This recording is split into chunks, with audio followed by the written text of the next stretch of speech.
कानून का राज स्थापित करेंगे, यही कानून का राज है। अरे असली माफिया तो आपके दल के बड़े बड़े नेता और फाइनेंसर है। में जिस तरीके से महिला खनन अधिकारी पर लाठीचार्ज हुआ, लोग मारे वहां पर, अब जो जदयू है वो कह रही है कि जंगल राज की बात तो बीजेपी करती है, लेकिन इनके पूर्व मंत्री जो है वो खुद बालू माफियाओं से मिले हुए थे। इनके एमएलसी जो है जीवन कुमार, वो खुद बालू माफिया है, वो क्या बोलेंगे?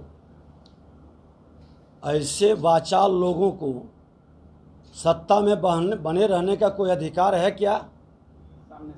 अरे सत्ता में आप हैं और कोई माफिया है, कोई अपराधी है, कोई भ्रष्टाचारी है, तो आप एक्शन क्यों नहीं लेते हैं? 17-18 साल से आप सत्ता में बैठे हैं जदयू के लोग, और 15 साल आरजेडी के लोग बैठे हैं। बड़े भाई छोटे भाई दोनों से सत्ता में बैठकर ये कहना कि फलाना अपराधी है, फलाना भ्रष्टाचारी है, फलाना माफिया है। कल जो घटना परसों घटित हुआ है बिहटा के अंदर, खनन पदाधिकारी उस महिला को किस तरह से घसीट कर पीटा गया, वह पदाधिकारी की साथ बदतमीजी और पदाधिकारी के साथ अपमान नहीं है। ये सरकार को उस तरह से घसीटा जा रहा है बिहार में।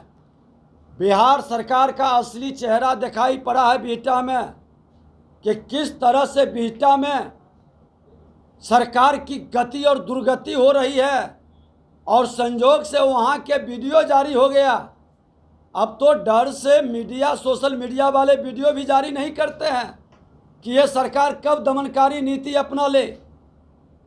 हर जिले के अंदर इनके जो पोषित चोर दरवाजे से लाए हुए जंगल राज के प्रोधा गुंडा राज स्थापित कर रहे हैं, और ये कुर्सी के लिए समझौता करके नतमस्तक हो चुके हैं।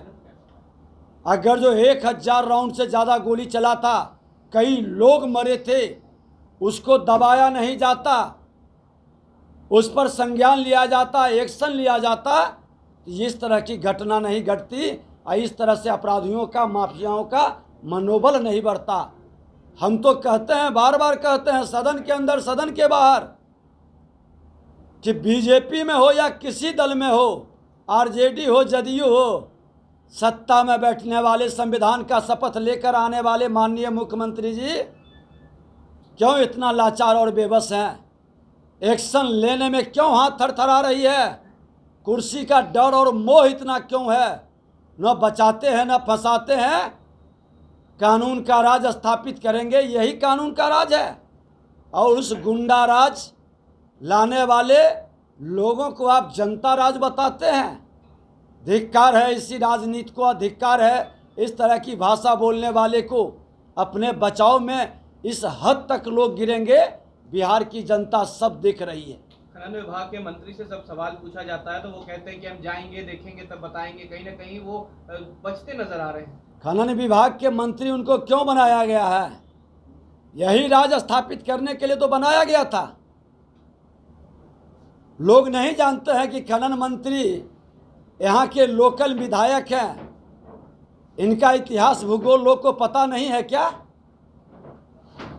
बालू माफिया गिरी का मनोबल इतना बढ़ रहा है, खुलकर गोलियों की बौछार और खुल करके पदाधिकारियों पर इस तरह से भयभीत करना, पीटना, सरेआम सरकार को चुनौती देना किसके इशारे पर है?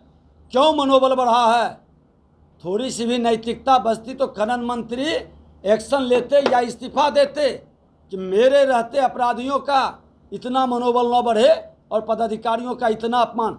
अब है किसी पदाधिकारी का हिम्मत की जाएगा जांच करने? बिना सरकार के संरक्षण में इतना अपराधियों का मनोबल नहीं बढ़ता है। और आपने किसको पकड़ के अंदर किया है? जो बालू उठाने वाले छोटे भैये लोग हैं। अरे असली माफिया तो आपके दल के बड़े बड़े नेता और फाइनेंसर है, जो राजद के खजाना को भरता है, राजद के टिकट पर विधायक बनता है। आप इस पर जांच बैठाइए, न्यायिक जांच कराइए, सिटिंग जज से जांच कराइए, क्योंकि आपके पदाधिकारियों का भी इतनी हिम्मत नहीं है कि किसी पर हाथ डाल सके और किसी को को दोषी सिद्ध कर सकी।